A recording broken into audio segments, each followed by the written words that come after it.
I get asked the same question over and over again, and it's, what's the deal with async work? What's it all about? Should I be doing it? So I want to answer that today. In order to do so, I'm going to throw it over to my co-host, who's going to answer it in perhaps a unique way. Hi, I'm Michael Perekupka, coming at you with your workday forecast. We're going to start by forecasting a typical day in my life where my work revolved around synchronous time in the office. And really it looked like this.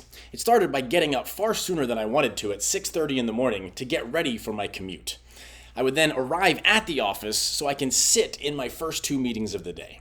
Thankfully, that did get me ready for my 1 hour of time that I had to actually do thoughtful work so that I could prepare for my final meetings of the day, only to drive home in infuriating traffic to spend about an hour and a half with my family. And so when we summarize the day, it looks like this. 5 hours of meetings, almost 3 hours commuting to spend 1.5 hours with my family and 1 hour of thoughtful work. And now let's forecast the typical asynchronous workday.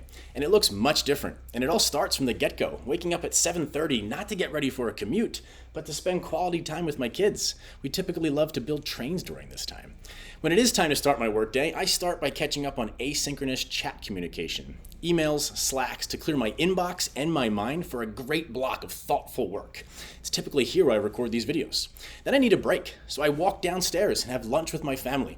It's great, sets me up for a very productive afternoon, where I typically start by catching up on asynchronous video updates from my colleagues, and I do it on the treadmill. Get a workout in, it's great. We typically do have a 1 hour session with our team to make sure we're in tune and helping each other make progress. And really, it sets the day for a great end to be thoughtful, planning for the future. Then at 5 o'clock, whenever I'm done my work for the day, I spend the rest of the time with my family with a clear mind. Completely different.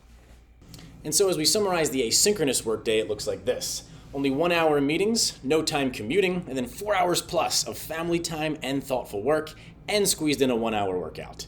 Way more productive. So when people ask me, what's the deal with async? It's this. Wow.